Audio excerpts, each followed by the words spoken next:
তো একদিকে যেমন ইস্ট বেঙ্গল তারা কিন্তু আজকে দুর্দান্ত পারফরমেন্স করেছে, তো অপরদিকে কিন্তু আইএসএল ট্রান্সফার মার্কেটে কিন্তু কিছু বড় বড় সাইনিং হয়েছে, তো সেইগুলো নিয়ে কিন্তু আজকে আপডেট থাকছে।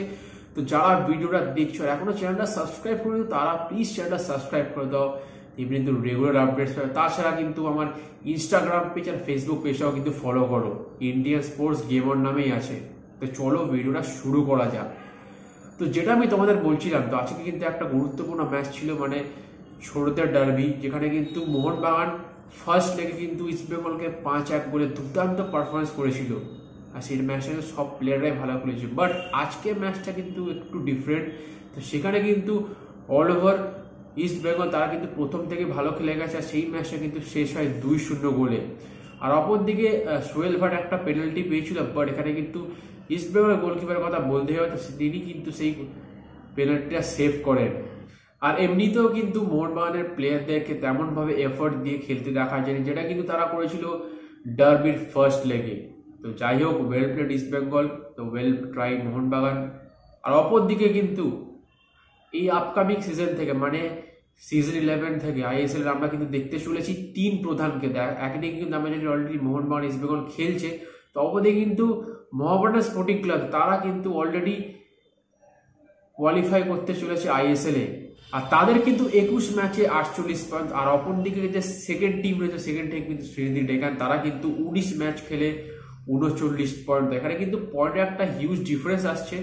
তো দেখা যায় মোহামেডান স্পোর্টিং ক্লাবটা এই উইনিং রেসটা ধরে রাখতে পারে নাকি, আর এই টিমটাকে আমরা এই সিজনে আইএসএল দেখতে পাই নাকি। তো দেখতে পেলে কিন্তু ভালো হবে, কারণ 3 দলের সমর্থক একসাথে কিন্তু মাঠ ভরিয়ে রাখবে।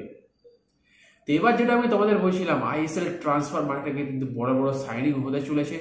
তো প্রথমেই কিন্তু কথা বলবো মাদি তালাল। তো মাদি তালালকে নিয়ে বেশ কিছুদিন আগে একটা আমি তোমাদের আপডেট দিয়েছিলাম যে ইস্ট বেঙ্গল কিন্তু তারপরে তার সঙ্গে কথাবার্তা চলেছে, বাট আজকে যে আপডেট পাওয়া গেছে তার সাথে কিন্তু অলরেডি প্রি কন্ট্রাক্টে সাইন হয়ে গেছে। আর অন্যদিকে কিন্তু সাল আব্দুল সামাদকে কিন্তু আপকামিং যে Indian world cup qualifier match আছে সেই ম্যাচ দিয়ে কিন্তু পাবো না। আর অপরদিকে কিন্তু 31শে মার্চ যেখানে কিন্তু মোহনবাগান ভার্সেস চেন্নাইয়ান এফসি যে ম্যাচটা আছে সেখানে কিন্তু পাওয়া যাবে না, কারণ আমরা সবাই জানি যে সাল আব্দুল সামাদ কিন্তু প্র্যাকটিসের সময় একটা চোট পেয়েছিল, সেই জন্য কিন্তু তিনি পরপর 2খানা ম্যাচ ছিটকে গেল। আর আমরা কিন্তু সবাই শুনে এসেছি যে মোহনবাগান সুপার জায়ান্ট তারা কিন্তু সবসময় বড় বড় প্লেয়ারদের দিকে টার্গেট রাখে, তো তাদেরকে নেওয়ার চেষ্টা করে। বাট তেমনই কিন্তু একটা প্লেয়ারকে তারা আবারও টার্গেট করেছে, তো তার নাম কিন্তু ডিমিট্রস চাইসাসিয়াস। তো তিনি কিন্তু একজন গ্রিসের প্লেয়ার, আর তার বয়স কিন্তু মাত্র 31 বছর। আর তিনি কিন্তু একজন সেন্টার ব্যাকের প্লেয়ার, খেলেন কিন্তু পাঞ্জাব এফসিতে। আর ঠিক এই মে মাসে তার কিন্তু কন্ট্রাক্ট এক্সটেন্ড হচ্ছে। তো যা শোনা যাচ্ছে তাকে হয়তো মোহনবাগান নিতে পারে, তার সম্বন্ধে কিন্তু মোহনবাগান অলরেডি ইনকোয়ারি করে ফেলেছে। এখন দেখার বিষয় হলো প্লেয়ারটাকে মোহনবাগান সাইন করে কি না। তবে কিন্তু জর্জ পেরেরা ডিয়াস, তো যার কিন্তু কন্ট্রাক্ট অলরেডি মে মাসে শেষ হতে চলেছে, আর তিনি কিন্তু একজন মুম্বাই সিটি এফসির প্লেয়ার।